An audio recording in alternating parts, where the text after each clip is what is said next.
నల్గొండ జిల్లా బీఆర్ఎస్ అభ్యర్థిగా నల్లమోతు భాస్కర్రావు నామినేషన్ వేశారు.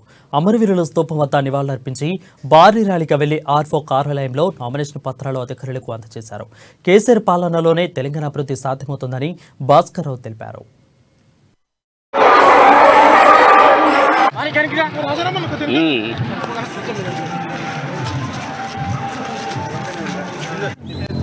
బీఆర్ఎస్ కార్యకర్తలు గ్రామీణ ప్రాంతం నుంచి పట్టణ ప్రాంతం నుంచి పట్టణంలో వార్డు నుంచి కూడా పెద్ద ఎత్తున తరలించి రావాల్సి జరిగింది.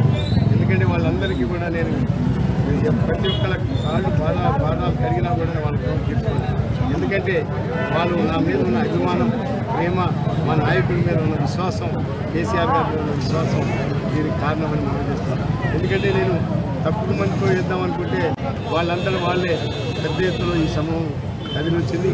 ఎందుకంటే ముఖ్యమంత్రి గారి యొక్క సంక్షేమ పథకాలు కానీ, ముఖ్యమంత్రి గారు ప్రవేశపెట్టిన డెవలప్మెంట్ కానీ ఏది కూడా అసలు మన నియోజకవర్గంలో ఇంకా ఆయనకి దేవుళ్లాగా మనం ప్రతి ఇంట్లో ఫోటో పెట్టుకొని చూపించాల్సిన అవసరం. ఎందుకంటే ప్రతి ఇంటికి ఈ యొక్క నియోజకవర్గంలో 196,000 మందికి సంక్షేమ పథకాలు, ప్రతి ఇంటికి ఏదో ఒక సంక్షేమ పథకం కేసీఆర్ యొక్క పథకాలు పొందిన వాళ్ళే ఉన్నారు కానీ పొందిన వాళ్ళు ఎవరు లేరు.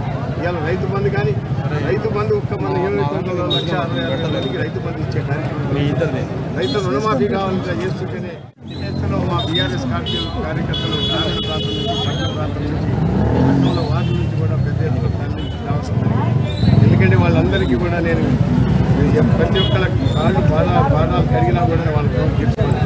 ఎందుకంటే వాళ్ళు నా మీద ఉన్న అభిమానం, ప్రేమ, మా నాయకుడి మీద ఉన్న విశ్వాసం, కేసీఆర్ గారి మీద ఉన్న విశ్వాసం దీనికి కారణమని మనం చేస్తున్నాను. ఎందుకంటే నేను తప్పుడు మందితో చేద్దామనుకుంటే వాళ్ళందరూ వాళ్ళే పెద్ద ఎత్తులో ఈ సమూహం కదిలిచ్చింది.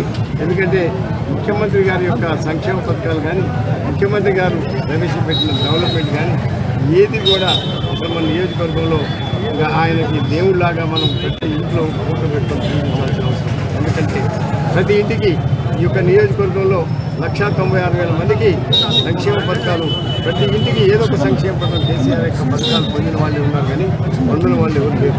ఇవాళ రైతు బంధు కానీ, రైతు బంధు ఒక్క మన నియోజకవర్గంలో 166,000 మందికి రైతు బంధు ఇచ్చే కార్యక్రమం, రైతు రుణమాఫీ కావాలని చేస్తుంటేనే ఎత్తులో మా బీఆర్ఎస్ కార్యకర్తలు గ్రామీణ ప్రాంతం నుంచి పట్టణ ప్రాంతం నుంచి పట్టణంలో